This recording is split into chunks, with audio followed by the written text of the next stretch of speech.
we need to understand the distinction between one is appropriate and we don't need to be used, the heart intelligence, the brain intelligence, and if we don't understand all of it, we are only seeing partly. We're not seeing the whole thing, and I want to be able to help people see clearly. So everything is energy. And one of the pieces that I love to share, because it's food for thought, is kind of how energy works in a way that we can all understand from a very, very scientific, calling it by scientific names. I like to break things down and make it something that's useful and memorable, so I'm going to do that right now. This is what I refer to as the energy scale. Can you see that? It's a little bit of a thin line. But energy flows from negative to positive. So if you look at energy, when we feel negative, we're in the lower frequencies. When we're feeling good, positive, and productive, we're in the higher frequencies of energy. So down here is where we lack the productivity and where we create drama and dysfunction and assumptions and programming. And up here is where we're highly conscious, we're productive. The higher you go, the more enlightened you are. And let's face it, we're human beings, we're spiritual beings living in a human body. We're not going to be here all the time. If we get glimmers of that, it's a lovely experience, and we want that more, because the more light you have, the more you want. And whenever something I say is enlightening to you, it's because you're resonating with that light.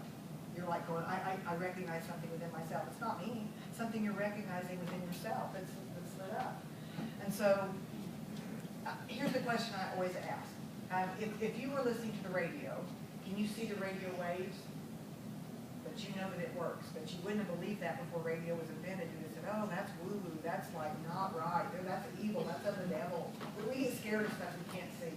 But we know now that radio, microwaves, there's all kinds of energies in the field that we don't understand it, but it's there.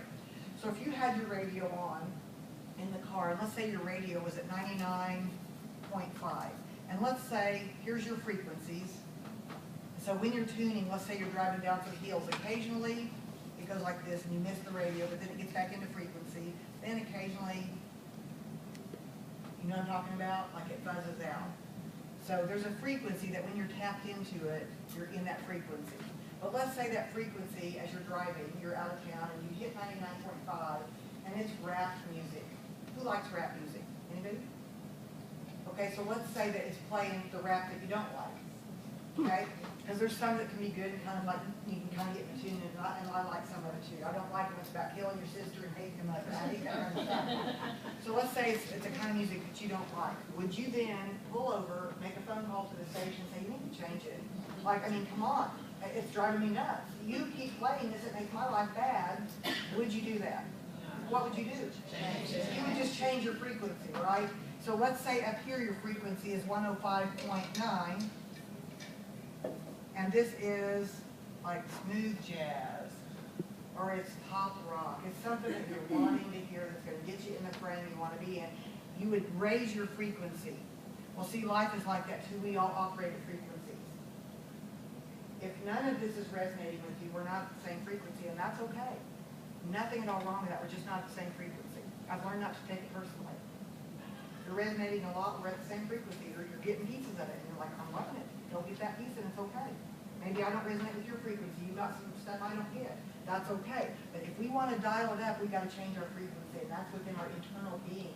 That's within our way of being. It's with our way of perceiving. It's with our way of seeing. It's within our emotions. It's within our intellect. We've got to perceive a lighter, higher way of being. And that's what enlightenment is. The light has come on. You're no longer in the dark subconscious. You're at a different frequency, and others will not understand you always at this higher level of consciousness. Others will not understand when you set a boundary because they're used to trampling on you. They're used to you being a doormat. They're not used to that, so they will not be the same frequency. You've shifted. And it is true that sometimes people will go out in your life at a different frequency, that sometimes they elevate and come back in. The door's always open, true? That's how I said it. The door's always open. We don't have to be here next week. We may be at odds today. We don't have to be at odds next week. Let's just deal with it for today, right? I'm mad at you today. You're mad at me. Good. We're mad. We agree. Next week we'll be okay, right? Just get back with them. It's fine. So here's where change happens. What happens is we get real stuck at these lower frequencies. This is the place where we're stuck. So in a deeper lesson, I would say some of the pieces down here, this is generally negativity and dysfunctional patterns. But I would say judgment is one of those places. Judgment always blocks prosperity. And I don't mean using good judgment. I mean the judgment about ourselves being not good enough, the judgment about others not being good enough or there, that we're better than them, the judgment, and we can still fire someone and not judge them. We can still set a boundary and not judge where someone is. They can be an alcoholic and we can bless them and have compassion, but we don't let them in our energy. It's not about not setting boundaries and saying kumbaya and saying, if I'm just good enough, it's all going to work out. It doesn't. They got their own energy. But it's about being so aware that you're responsible for your own energy that you bring to the world. That is where responsibility resides, is up here and at the very lowest level of energy. The very lowest level of energy, what do you think it is? This is going to be eye-opening for you.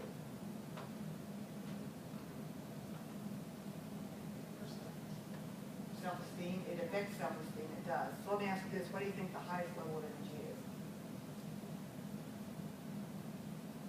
I see that as change, like adaptive, changing.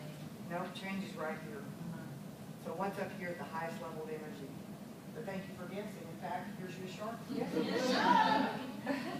What are these, awareness or self-satisfaction? This is awareness. I'm going to give you, who's the grand masters that we try to, who's our sacred masters that we try to look at and emulate?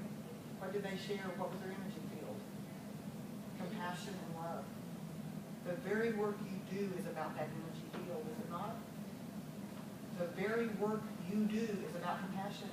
That is the highest level of energy available. Love is right under it.